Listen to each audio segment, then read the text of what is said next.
Assalamualaikum warahmatullahi wabarakatuh. Selamat pagi anak-anak, kita bertemu lagi untuk belajar tematik. Kali ini kita masih di tema 6, subtema 3, pembelajaran 3. Bagaimana keadaanmu hari ini? Semua sehat? Alhamdulillah. Nah, semuanya siapkan peralatanmu, peralatan tulis, buku paket, dan LKS-mu. Kita mulai belajar.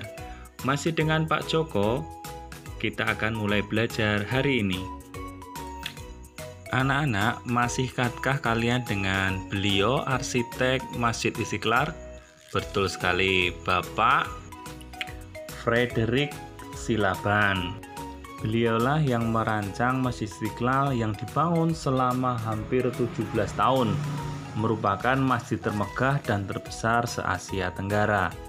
Nah, Masjid Istiqlal adalah salah satu tempat ibadah bagi umat beragama Islam.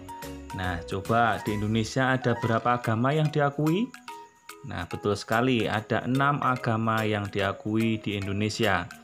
Dan mereka semua memiliki tempat-tempat ibadah seperti pada gambar berikut.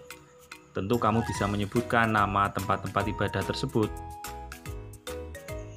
Dalam UUD 1945 pasal 29 ayat 2, negara menjamin kemerdekaan tiap-tiap penduduk untuk memeluk agama masing-masing dan untuk beribadat menurut agama dan kepercayaannya itu. Ini bukti bahwa kita bebas untuk memilih agama dan beribadat menurut agama yang kita yakini. Negara menjamin dan melindungi ini. Selain agama yang beraneka macam, kita juga memiliki sumber daya alam yang beraneka ragam yang tersebar di seluruh wilayah Indonesia. Nah, coba sekarang perhatikan peta tematik berikut.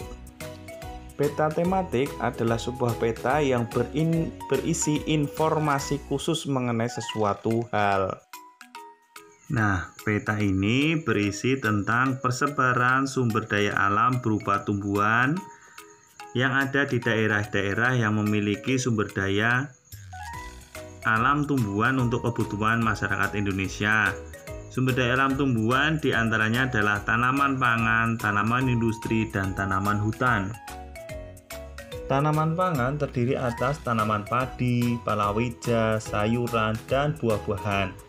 Sedangkan tanaman industri berupa tanaman tebu, karet, kopi, teh, kelapa sawit, tembakau, dan kopra. Sedangkan tanaman hutan diperlukan untuk mencegah banjir, tanah longsor, menyimpan cadangan air, serta perlindungan hewan. Nah, ini adalah pohon-pohon yang besar yang ada di hutan-hutan, anak-anak. Sedangkan untuk peta yang ini adalah peta tematik tentang persebaran sumber daya alam berupa hewan.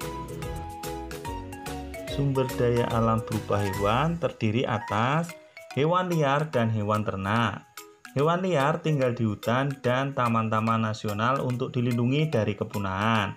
Hewan liar tersebut antara lain harimau, kera, orangutan, gajah, badak bercula 1, banteng, anoa, dan lain sebagainya. Sedangkan hewan ternak merupakan hewan yang dipelihara dan diternakkan untuk memenuhi kebutuhan manusia. Hewan ternak antara lain ayam, itik, sapi, udang, domba, sapi, dan masih banyak lagi. Nah, itu dulu anak-anak yang kita pelajari hari ini. Silahkan dibaca kembali di buku paket dan buku LKS-mu mengenai materi yang Pak Joko sampaikan. Catatlah hal-hal penting yang perlu kamu catat.